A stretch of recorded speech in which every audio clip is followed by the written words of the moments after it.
share my mind, and you don't give as you receive, and your release is Satan.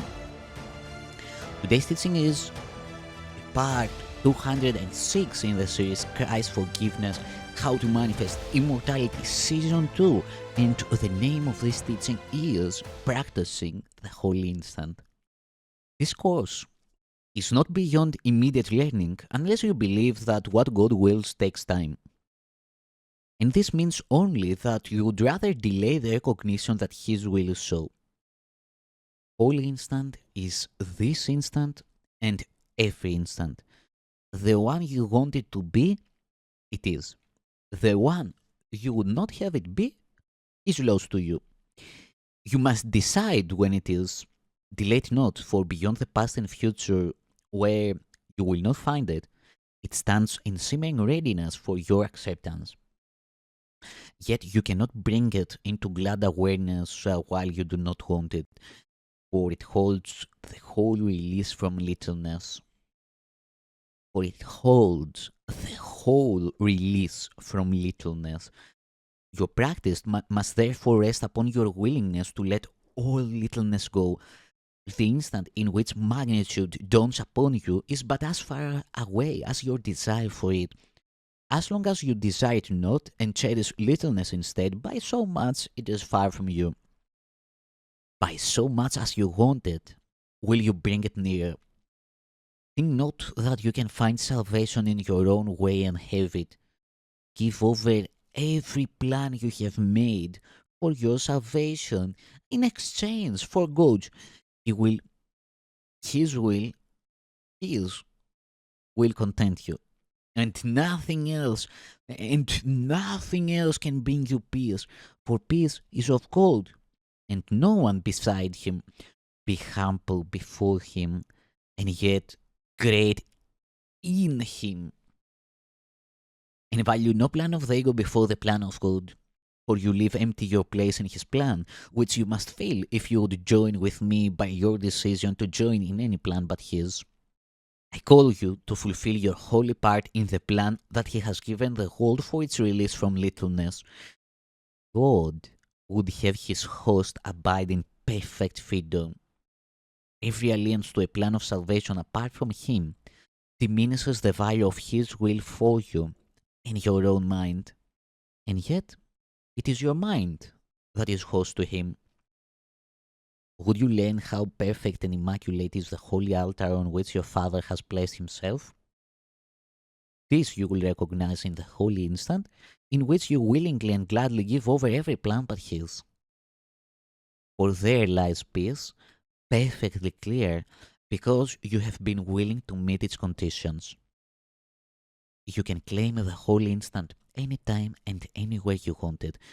In your practice, try to give over every plan you have accepted for fighting magnitude in littleness. It is not there.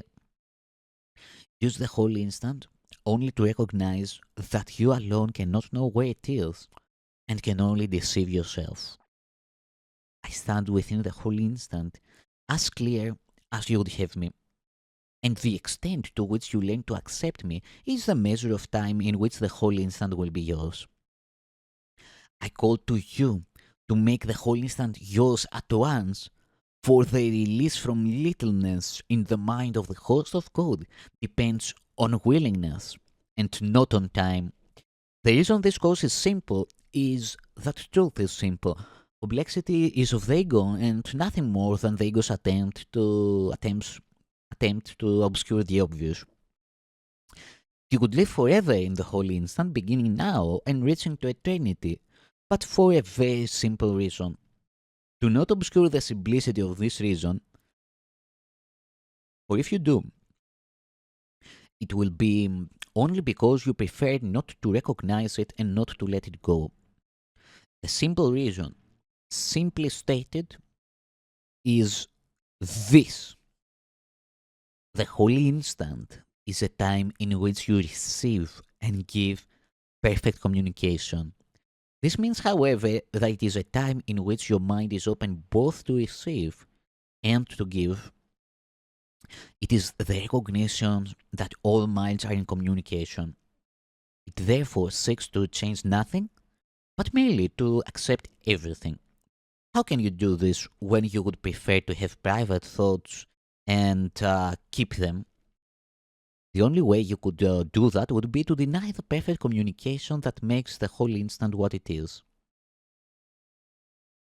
You believe you can harbor thoughts you would not share, and that salvation lies in keeping thoughts to yourself alone.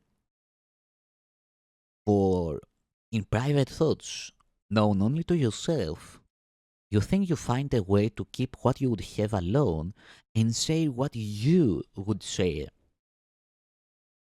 And then you wonder why it is that you are not in full communication with those around you and with God who surround all of you together. Surrounds all of you together. Every thought you would keep hidden, such communication off because you would have it so. Because you would have it so. It is impossible to recognize perfect communication while breaking communication has value to you. Ask yourself honestly, would I want perfect communication and am I wholly willing to let everything that interferes with it go forever? If the answer is no, then the Holy Spirit's readiness to give it to you is not enough to make it yours, or you are not ready to share it with Him. And it cannot come into a mind that has decided to oppose it, for the holy instant is given and received with equal willingness, being the acceptance of the single will that governs all thought. The necessary condition for the holy instant does not require that you have no thoughts that are not pure, but it does require that you have none that you would keep. Innocence is not of your making, it is given you the instant you would have it. Atonement would not be if there were no need for it. You will not be able to accept perfect communication as long as you would hide it from yourself. For what you hide, for what you would hide, is hidden from you. In your practice, then, try only to be vigilant against deception and seek not to protect the thoughts you would keep to yourself. Let the Holy Spirit's purity sign them away and bring all your awareness to the readiness for purity He offers you. Thus, thus will He make you ready to acknowledge that you are host to God and hostage to no one and to nothing,